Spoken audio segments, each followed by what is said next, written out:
우리 하나님의 위로와 은혜가 함께 하시기를 바랍니다. 또 하나님의 함께 하심 속에서 삶 속에 외로움도 이기고 두려움도 이기고 어려움도 헤쳐나가는 그런 능력이 있는 우리 모두가 되기를 바랍니다. 요즘 들려오는 이런저런 이 세상의 많은 일들이 우리를 참으로 두렵게 만들기도 하고 어지럽게도 만들기도 하고 그렇습니다. 북한의 김정은은 계속해서 핵을 개발하는 그런 이 욕구를 포기하지 않고 계속해서 핵을 개발하고 있고요. 우리는 지금 개성공단을 가동을 중단하고 거기에 들어가 있는 사업자들과 정부는 한마디 상의도 없이 철수를 했습니다. 지금 이게 어떻게 돌아갈지 참 예측을 할 수 없는 그런 상황을 맞고 있습니다. 북한에서 쏘는 미사일을 저격할 수 있는 사드 그 미국산 그 무기를 11조를 들여서 또 구입한다라고 그렇습니다. 지금 우리 가계 부채, 나라 부채 이 말할 수 없습니다. 지금 이 완전 빚더미에 있는데 또 미국산 무기는 우리가 사들여야 되고 참 막막하기도 하고 답답하기도 하고 그렇습니다. 시리아 쪽에 내전으로 수많은 사람들은 계속 죽어나가고 있고요.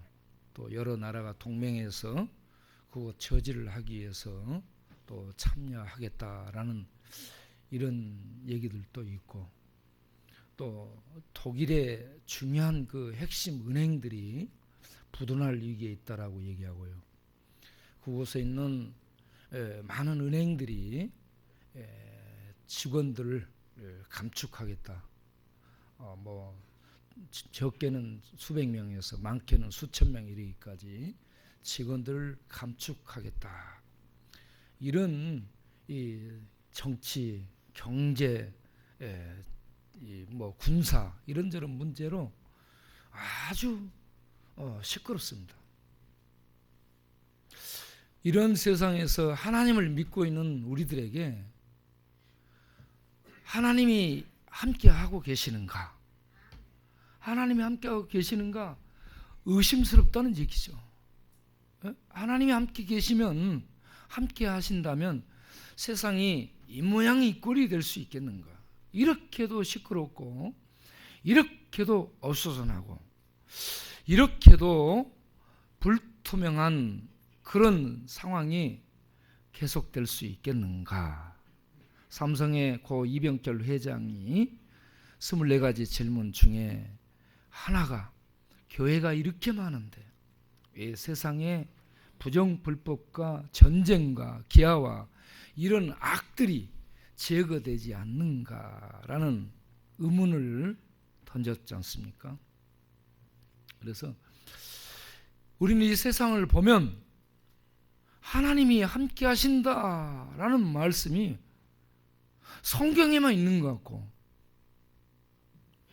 하나님의 함께 하심은 우리의 삶 속에서 우리들이 피부로 느낄 수 있도록 함께 하는 것 같은 그런 것들이 별로 보여지지 않기 때문에 과연 하나님이 함께 하시는 것인가? 의심이 들 수도 있다라는 생각이 들었습니다. 왜 그러냐면 오늘 읽은 이 하나님의 말씀 마태복음 28장 20절 맨 마지막에 보게 되면 예수님이 말씀하셨잖아요. 내가 세상 끝날까지 이 세상 끝날 때까지라는 얘기거든요. 이 세상 끝날 때까지 너희와 항상이라는 단어는요, 모든 날에 그 말입니다. 매일매일 모든 날입니다. 모든 날 동안에 함께 하겠다라는 말씀이거든요. 공의로우신 하나님, 전능하신 하나님이 함께 하시는데 세상은 하나님의 함께 하심이 보여지지 않기 때문에 우리가 당황스럽고 또 혼란스럽다 하는 얘기입니다. 그런데 본문을 보면은 충분히 이해할 수 있고 또 우리들이 말씀을 통해서 힘을 얻을 수 있으리라고 믿습니다. 믿음이라는 것은 믿을 수 없는 것을 믿을 때에 믿음을 가졌다라고 말하는 겁니다. 우리가 하나님 믿는다라고 할 때 믿을 수 없는 부분을 믿는 것을 믿음이라고 얘기한다는 겁니다. 어떤 형제가 얘기했던 말이 자꾸 떠오릅니다. 뭔 얘기냐면, 목사님, 나는 예수님이 십자가에서 죽은 것까지는 믿어지는데 다시 살아나셨다라는 것은 믿어지지 않습니다 라고 했습니다. 예수님이 못 박혀 죽은 건, 사람들이 죽는 것은 당연한 거 아니에요? 그러니까 그것은 믿어진다는 얘기죠. 죽는다. 그런데 죽음에서 다시 살아나셨다, 부활하셨다, 이거는 믿어지지 않는다는 겁니다. 우리의 믿음은 주님의 부활의 현장을 목격하지도 않았고 주님이 살아계시는 것을 우리들이 보지도 못하지만 주님이 부활하셨으며 살아계시는 것을 믿는 것이 하나님이 인정하는 믿음이라고 우리가 기억하시기를 바랍니다. 네. 그냥 세상 사람들처럼 하나님이 사람으로 오셔서 죽었다, 그거 믿는다. 그건 누구나 다 갖는 얘기죠. 그런데 우리는 예수님이 살아나셔서 우리와 함께 하심을 믿는 이 믿음을 갖기를 바랍니다. 이 믿음이 우리에게 있어야 될 줄로 믿습니다. 박정희 대통령 아들 박지만의 얘기를 한 번 더 하면, 1974년 8월 15일 어머니 유경수 여사가 문세강에 총 맞아 죽습니다. 5발인가 쐈죠. 4번째 총탄을 맞습니다. 그러고 나서 5년 뒤에 79년 10월 26일 박정희 대통령 아버지가 또 총 맞아서, 김정희에 의해서 총 맞아서 죽습니다. 어머니도 아버지도 총 맞아 죽습니다. 바로 밑에서 불을 떼니까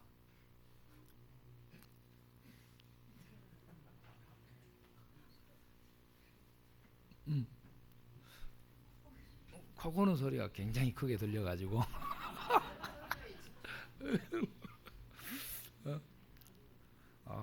얼마나 피곤했으면 여기 와서 잠자겠습니까?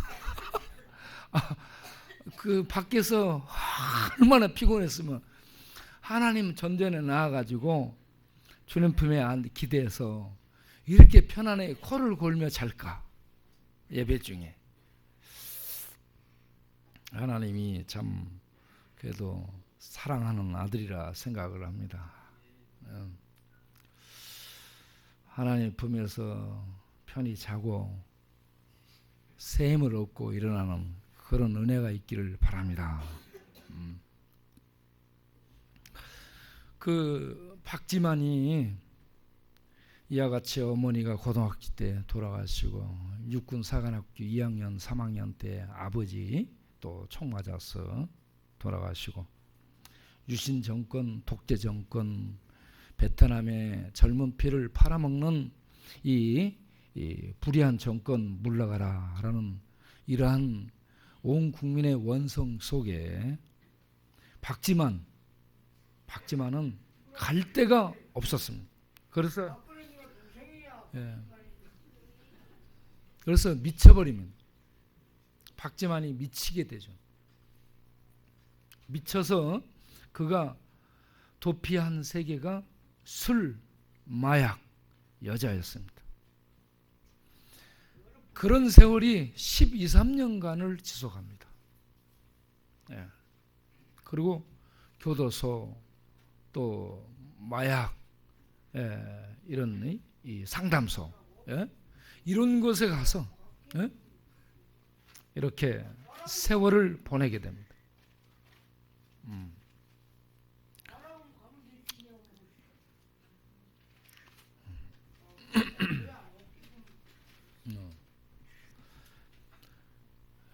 그렇게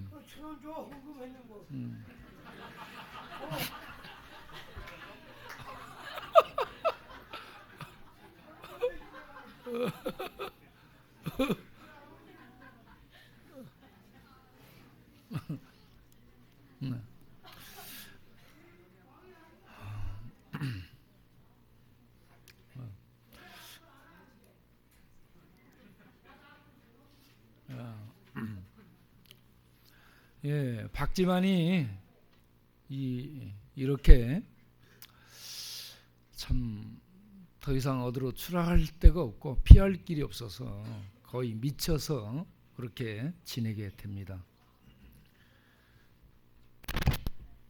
그렇게 중독 속에 묻혀서 방황하던 박지만이 어떻게 회복이 됐을까? 굉장히 궁금하지 않습니까, 여러분? 그를 이렇게 세운 것이 돈일까? 권력일까? 어떤 지인들의 힘일까? 무엇이 그를 일으켜 세웠을까요? 포철의 박태준.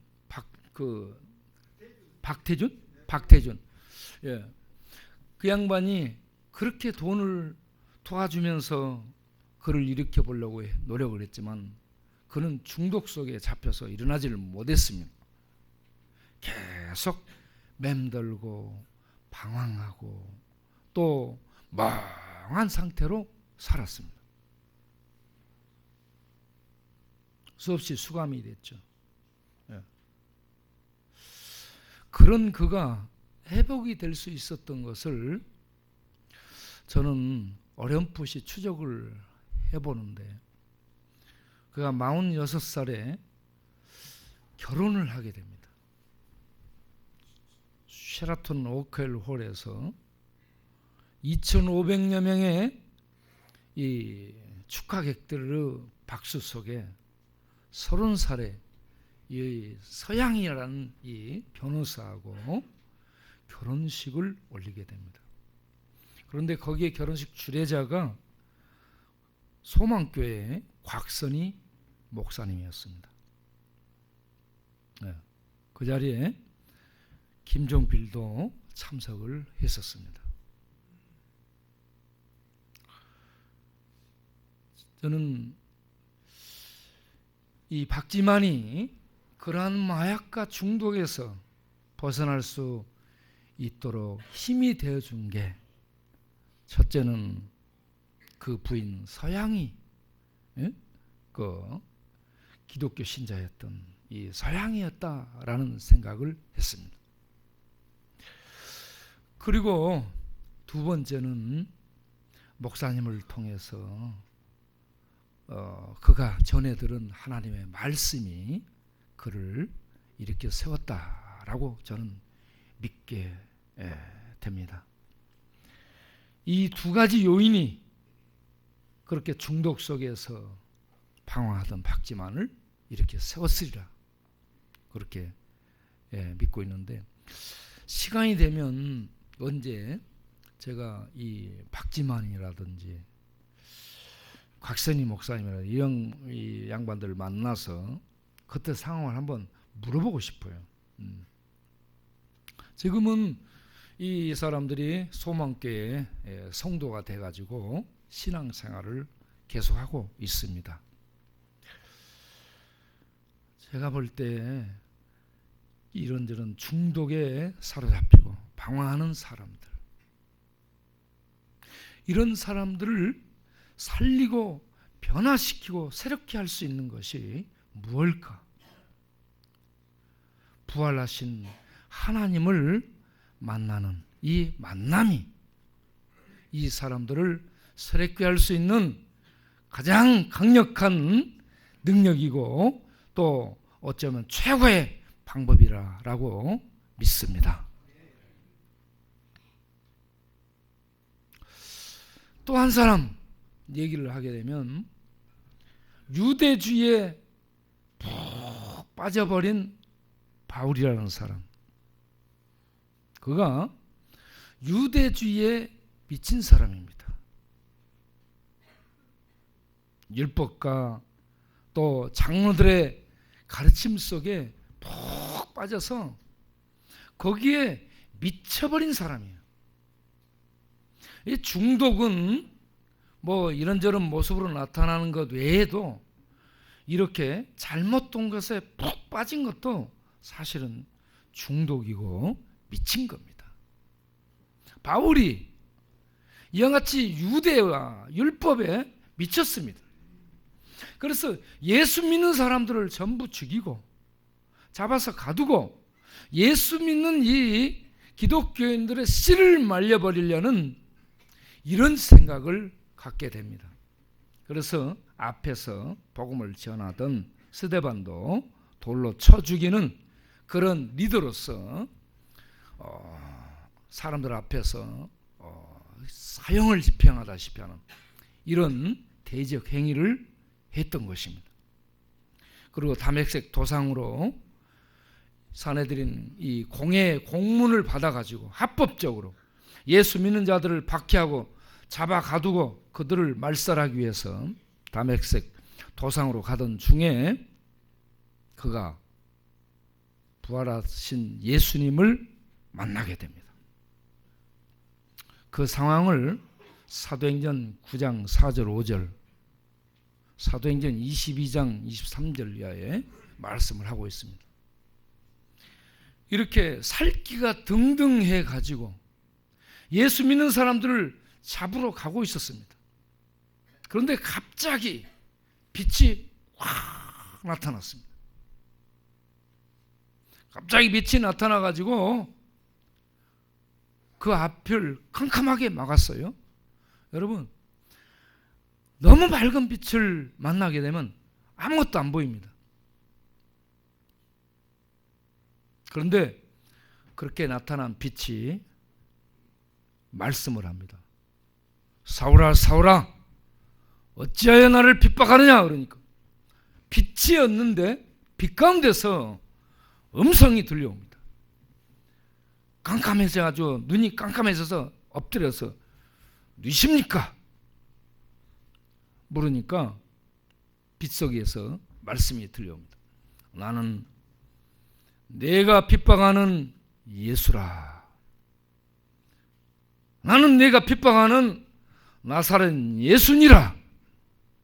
라고 빛 가운데서 말씀이 들려왔습니다.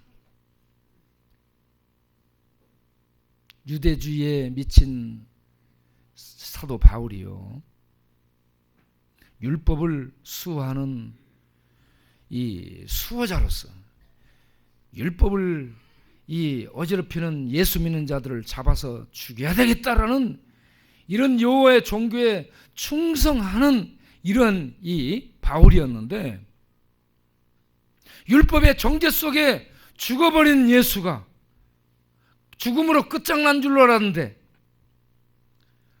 살아나셔서 빛으로 나타나신 것입니다. 그리고 그에게 음성을 들려줍니다. 누구십니까? 하니까 나는 내가 핍박하는 예수라. 예. 바울은 죽은 줄 알았던 예수가 죽음을 파괴하고 다시 부활하신 부활의 주님이심을 몰랐습니다. 그래서 예수 믿는 자들을 이단 괴수로 알고 전부 잡아서 없애야 된다라는 유대주의에 충성하는 열성 분자가 된 것입니다. 하나님을 믿기 위해서는 예수 믿는 이단들을 죽여야 된다 말이야. 예? 이런 생각을 가지고 그렇게 열심을 냈던 바울이었는데, 다메섹 도상에서 부활하신 주님이 찾아오셔서 그를 만났습니다. 이렇게 부활하신 주님을 만나고 나자 그가 모든 것이 바꿔지게 되었습니다. 성경을 보는 관점이 바꿔지게 됐고요. 기록된 율법과 구약이 모두 예수님을 증거하고 있다는 것을 발견하게 됐고요. 예수님은 당신이 말씀하셨던 대로 우리의 죄를 대속하기 위해서 이 땅에 오신 대속 제물이었음을 발견하게 됐고요. 그분은 죽으셨을 뿐만 아니라 죄인들의 죄값으로 당신의 목숨을 지불하시고 죽으셨다가 죽음으로 끝나지 않고 다시 말씀하시던 대로 살아나신 부활이요 생명이신 하나님이라는 사실을 발견하게 되었습니다. 깨닫게 되었습니다.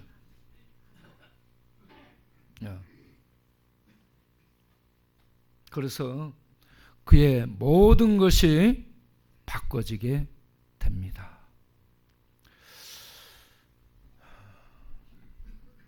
사람들은 뭔가에 미쳐서 삽니다. 다 뭔가에 미쳐 살아요. 부정적으로 미친 것을 중독이라고 얘기를 하는데, 이런 중독에 빠진 모든 사람들, 또 다른 어떤 것에 미쳐 있는 우리 모든 사람들이 부활하신 이 하나님을 만나면 영적으로 눈이 떠지고 또 하나님을 경배하게 되고 하나님을 의지하며 살아가는 새로운 삶이 시작이 되게 될 줄로 믿습니다. 저는 우리 교회에 나오시는 모든 분들과 이 동네 분들이 다 이 부활하신 예수, 원래는 천지를 만드신 창조주 하나님, 그러면서 사람으로 이 땅에 오신 우리의 구속주가 되신 예수, 지금도 살아 통치하고 계시는 예수, 이 예수를 만나기를 바랍니다. 예수를 부활하신 하나님으로 만나시고 그분을 믿으시고 그분의 인도를 받아서 살아가는 그런 성도가 될 수 있게 되기를 바랍니다. 과연 하나님이 지금 같은 세상에서도 우리와 함께 하시는가? 하나님이 함께 하신다라고 말씀하셨는데 함께 하실 수 있는가? 네, 함께 하실 수 있습니다.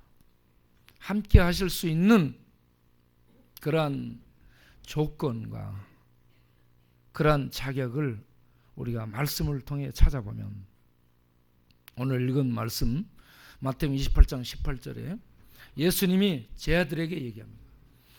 하늘과 땅의 모든 권세를 내게 주셨으니. 예수님은 하늘만 통치하는 통치자가 아닙니다. 땅만 통치하는 통치자가 아닙니다. 하늘과 땅을 모두 통치하는 통치자입니다.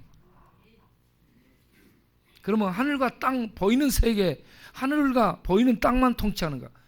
그렇지가 않습니다.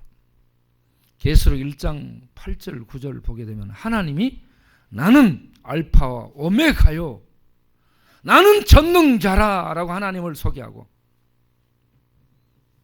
뒷부분에 가서 17절 이하를 보게 되면 예수님이 얘기하죠. 나는 처음과 나중이요. 나는 처음과 나중이요. 곧 산자라. 나는 처음과 나중이요. 곧 산자라. 산자라라고 말할 때 이게 현재 분사형으로 되어 있습니다. 계속 살아있는 존재라는 얘기입니다. 그리고 이렇게 계속 살아있는 분이 내가 이제 살아있어서 음부의 열쇠도 가졌나니 라고 얘기합니다. 하늘과 땅을 모두 통치할 뿐 아니라 죽음의 세계, 음부의 세계, 죽음의 세계, 지옥의 세계까지 모든 영역에 있어서 왕권을 행사하는 절대 군주입니다. 전능하신 통치자입니다. 살아있으며 하늘과 땅과 음부와 지옥의 세계, 모든 세계를 총망라한 통치자, 절대 왕으로 계시기 때문에 그분을 제지할 수 있는 다른 세력이 없기 때문에 그분은 그 백성과 함께 하실 수 있습니다. 할렐루야. 하나님이 어떤 더 강한 존재에 의해서 제재를 받는 분이라면 함께 한다라고 했다가도 함께 할 수 없을 수도 있을 겁니다. 그런데 하나님을 막을 세력이 없습니다. 하나님을 어떻게 제재를 가할 수 있는 다른 존재가 없습니다. 하나님은 가장 강력한 절대 왕입니다. 절대적인 통치자입니다. 그리고 이분은 영원히 살아있습니다. 그렇기 때문에 그의 백성들과 함께 하실 수 있다라는 사실을 믿으시기 바랍니다.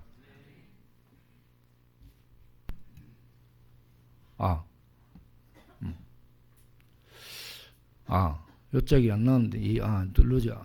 이게 안 눌러져 있었구나. 저는 이 오늘 읽은 본문을 보면요, 제자들이 16절에서 갈릴리에서 만나잖아요. 제자들이 갈릴리에서 만납니다. 갈릴리에서 만나는데 갈릴리 어느 산에서 만나요. 이 산이 어느 산인지는 모릅니다. 그런데 제자들이요, 예수님을 뵙자마자 부활하신 예수님, 분명히 십자가에 못 박혀 죽었거든요. 그런데 부활하셔서 나타나셨고요, 또 갈릴리에서 지금 뵙게 됐거든요. 갈릴리에서 뵙게 되자 제자들이 넙죽 엎드려서 절을 합니다. 경배합니다. 예수님은 경배받기에 합당하신 왕이었습니다. 제자들이 경배를 하는데 그 다음 나오는 기절이 어때요? 의심하는 자도 있더라라고 했어요. 지금요, 예수님의 부활을 지금 보고 있는데 꿈인지 생신지 모르는 거예요. 분명히 눈앞에 부활하신 주님이 계시기 때문에 부활을 믿기는 믿는데 이게 사실인지 아닌지 이게 황망스러운, 당황스러운 그런 상태라는 얘기입니다. 예수님이 부활하셨네? 정말 부활한 거예요? 보면서도 지금 이렇게 예수님을 직접 보는 그때도 제자들이요, 보고 믿기도 하면서 어떤 자는 이거 정말 부활한 거 맞아 하면서 의심하는 이러한 상태에 있더라 하는 얘기입니다.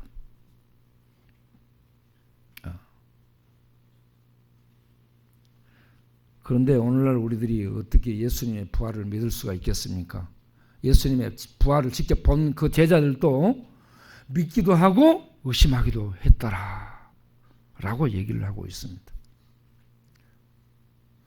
이 부활이 믿어지기를 바랍니다. 예수님의 부활이 믿어지기를 바랍니다. 우리가요, 예수님의 부활을 믿지 않으면 우리 기독교는 아무 의미가 없습니다.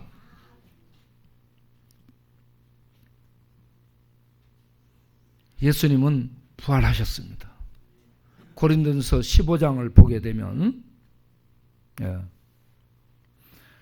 4절에 말씀하시던 대로 성경대로 살아나사라고 얘기합니다. 성경대로 살아나셨다고 얘기합니다. 이 성경대로 살아났다, 이것이 헬라어로 에게이로, 하나님이 살리셨습니다. 하나님이 일으키셨다라는 얘기입니다. 마태복음 28장 이 앞부분에도 그렇게 돼 있어요. 28장 6절에도 그가 여기 계시지 않고 그의 말씀하시는 대로 살아나셨느니라. 이거는 동사예요. 에게이로에서 하나님이 그를 죽음에서 살리신 상태를 얘기합니다. 수동태로 되어 있습니다. 살아나셨습니다. 하나님이 살리심으로 살아나신 겁니다. 말씀하신 대로 부활하셨습니다. 그리고 예수님이 요한복음 11장 25절 26절에서 나는 부활이요 생명이니 이렇게 말씀했습니다. 여기서는 부활이라는 단어가 명사로 되어 있습니다. 나는 부활이다, 나는 생명이다, 명사입니다. 로마서 1장 4절에 성결의 영으로는 죽은 자 가운데서 부활하여, 이게 명사입니다. 명사. 부활함으로, 부활에 의하여 하나님의 아들로 입증되었다. 예? 하나님의 아들로서 입증된 사건이 부활했다는 겁니다. 부활. 할렐루야. 예수님은 이렇게 말씀하시던 대로 부활하여서 하나님의 아들이라는 것이 증명이 된 분입니다. 그분이 고린도전서 15장 4절 이하를 보게 되면 8절까지 게바에 보이시고 제자들에게 보이시고 500여 형제에게 보이시고 야고보에게 보이시고 맨 마지막에 만삭되지 못하여 난 자 같은 나에게도 보였다라고 얘기합니다. 맨 마지막에 사도 바울에게 빛 가운데서 짠 하고 나타나셨다는 얘기입니다. 사도 바울은 자기를 만삭되지 못하여 난 자라고 얘기합니다. 만삭되지 못했다는 것은 뭔 말이에요? 10달을 못 채웠다는 얘기입니다. 제가 우리 인수하고 얘기를 하다 보니까 인수가 10달을 못 채우고 일찍 태어났대요. 인큐베이터에서 이렇게 오랫동안 있었다고 하더라고요. 예. 여러분, 미리 나올 필요 없어요. 왜 미리 나오려는지 모르겠어요. 예. 10달을 채우고 나와야 되는데 미리 나와가지고 이 몸이 다 자라지를 않은 겁니다. 그래서 인큐베이터에서 이렇게 한동안 있었다라고 얘기를 합니다. 10달을 못 채우고 나오면 옛날에 인큐베이터가 없고 그런 세대에는 약간 이렇게 뭔가가 부족하게 됩니다. 사도 바울은 자기를 그렇게 얘기해요. 사도 바울이 다른 사람들이 볼 때 대단한 존재인데 자기가 자기를 볼 때에는 만삭되지 못하여 난 자같이 부족하고 어설프고 형편없는 존재고 자기 속에 죄가 많고 그래서 죄인 중에 괴수라 갈 정도로 자기는 죄덩어리더라는 얘기죠. 네? 불완전한 존재. 네. 그러한 이 죄덩어리 부족한 나에게 하나님이 보이셨다. 사도 바울이 고백입니다. 나 같은 부족한 존재에게 하나님이 나타나서 하나님의 부활을 보여주셨다. 그래서 사도 바울의 얘기가 뭐냐? 나는 부활을 믿는다 이 말입니다. 그래서 고린도전서 15장 20절에 예수님 부활의 첫 열매가 되셨다라고 얘기하고 예수님만 부활하셨냐? 우리도 부활한다 해서 고린도전서 15장 51절에 우리가 다 잠잘 것이 아니요 마지막 나판에 호련히 순식간에 다 변화하리니. 할렐루야. 이렇게 하나님이 변화하신 것처럼 우리들도 변화한다는 겁니다. 부활한다는 겁니다. 부활하신 주님을 믿게 되면 이렇게 부활의 주님을 믿을 뿐만 아니라 그 부활하신 주님처럼 믿는 우리도 부활에 참여하게 된다라는 것을 믿을 수 있어야 되는 겁니다. 예수를 믿는 자 안에 부활하신 주님이 오셔서 성령으로 함께 하십니다. 할렐루야. 그래서 요한복음 14장 16절에 내가 아버지께 너희를 위하여 또 다른 보혜사를 구하겠으니 그가 너희에게 오사 영원토록 너희와 함께 있게 하시니. 할렐루야.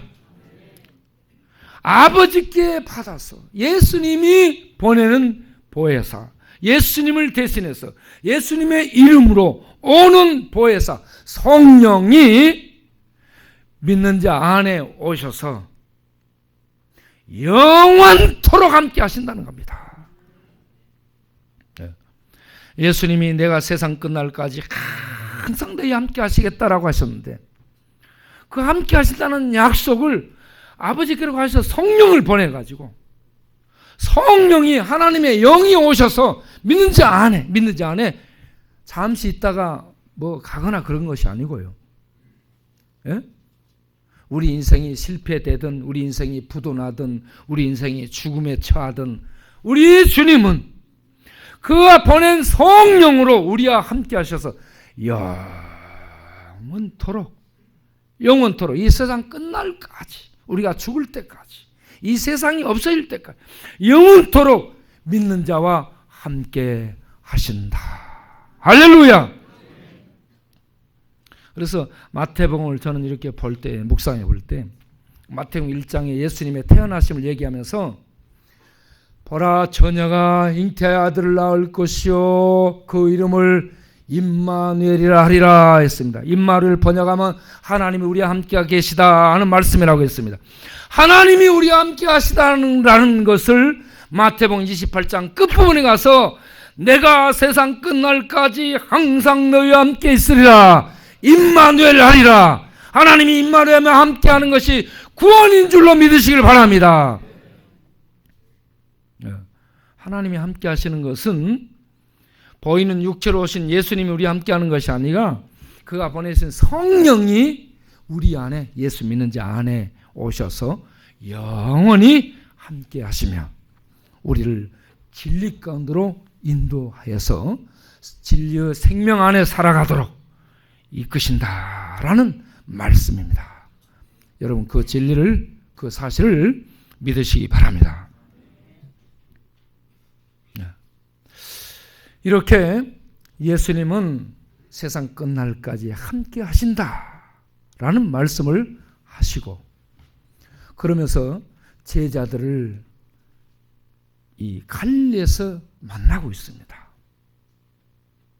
제자들을 갈릴리에서 만나는데 여러분 예수님이 제자들을 예루살렘으로 불러가지고 처음에는 갈릴리에서 만났을지라도 내 생각에는 부활하신 다음에 보란듯이 예루살렘 광장으로 불러가지고 거기서 학위 수여식을 하면서 이야 세상으로 가라 말이야. 대포동 미사일을 막 쏘면서 빵빵빵 울리면서 이야 세상으로 가라 빵 이렇게 하면은 우후 부활하신 예수님이 멋지네. 그럴 텐데 예루살렘으로 가지도 않고 갈릴리로 가서 갈릴리에서 다시 제자들을 불러서 만나요. 예? 왜 그랬을까? 왜? 그거는 이 마태복음 4장에 나온 대로요. 예? 그 갈릴리를 흑암의 동네라고 했잖아요. 흑암의 동네. 예. 자, 마태복음 4장 18절 19절에 흑암에 앉은 백성 이방의 갈릴리라고 얘기했습니다. 이방의 갈릴리 흑암에 앉은 백성 죽음에 잡힌 그 백성들에게 큰 빛이 임했다. 할렐루야. 큰 빛 하나님의 구원의 빛이 흑암에 앉은 사망에 앉은 백성들에게 임했다라는 겁니다. 예수님은 큰 빛으로 부활하여서 사도 바울에게 나타난 큰 빛으로 바울에게 나타난 것처럼 이방의 갈릴리로 모든 사람들에게 멸시와 천대와 외면을 받던 갈릴리에 큰 빛으로 부활의 빛으로 다시 거기에 나타나신 것입니다. 그리고 거기에서 공생이 시작할 때 제자들을 부르셔서 뭐라고 얘기했어요? 내가 너희를 이 사람 낚는 어부로 사용하리라 라고 마태복음 4장 19절에 말씀하셨잖아요. 사람 낚는 어부가 되게 하리라 이렇게 했잖아요. 그 말씀 그대로 이제 제자들을 부활하신 주님이 가라 하면서 세상으로 가라 하면서 사람 낚는 어부로 실제적으로 파송을 합니다. 저는 이 부분을 보면서 주님은 말씀하신 바를 끝까지 그렇게 하시네. 참 제자들을 부르셔가지고 내가 너희를 사람 낚는 어부가 되게 하리라 라고 말씀하신 다음에 그냥 이제 없어진 흐지부지한 것이 아니라 부활하신 다음에 그들이 잡혀간 그 갈릴리, 그들을 부르셔서 공생에 시작하면서 양육했던 그 갈릴리, 그곳에 가서 다시 그들을 부르셔가지고 그동안 교육시켰던 것을 다시 딱 확인시키면서 그들에게 내가 너희를 이제 정식으로 파송하노라 하면서 가서 아버지와 아들과 성령의 이름으로 세례를 베풀고 가서 모든 족속으로 제자를 삼아 서 아버지 아들과 성령의 이름으로 세례를 주고 내가 너에게 분부한 모든 걸 가르쳐 지키도록 해라 라고 제자들에게 사람 낚는 어부로서 어떻게 일할 것인가를 구체적으로 알려주고 있다는 말씀입니다. 그러면서 세상 끝날까지 내가 너희와 항상 함께 할 테니 두려워 말라. 할렐루야. 여러분, 세상은 하나님이 눈에 보이지 않습니다. 믿는 자 안에 함께 하신다고 했는데도 보이지 않습니다. 보이지 않을지라도 우리 주님은 우리 믿는 자와 함께 하심을 믿으시기 바랍니다. 세상은 여지경으로 계속 싸움과 전쟁과 기아와 갈등과 혼란이 계속되는 이 세상이 우리가 사는 동안 계속 그렇게 갈 겁니다. 예? 그런 속에 우리들이 하나님의 부름을 받게 되는데 하나님의 부름을 받은 우리 하나님 백성들과 부활하신 주님, 하늘과 땅의 절대 권력을 가진 주님, 성령을 보내셔서 그 백성 안에 역사하시는 하나님은 세상 끝날까지 함께 하십니다. 이 말씀을 믿으시고 세상을 두려워 마시고 세상이 혼란스럽고 대포동 미사일이 발사되고 수소폭탄이 터진다 할지라도 두려워하지 마시고 이슬람이 진격해서 무장이 한 애들이 테러를 자행하고 여기저기서 죽어나가고 그런다 할지라도 두려워하지 마시고 하나님의 함께 하심을 믿는 믿음 안에서 담대하게 세상 속에 전진하는 하나님 백성들 되시기를 바랍니다. 기도하겠습니다.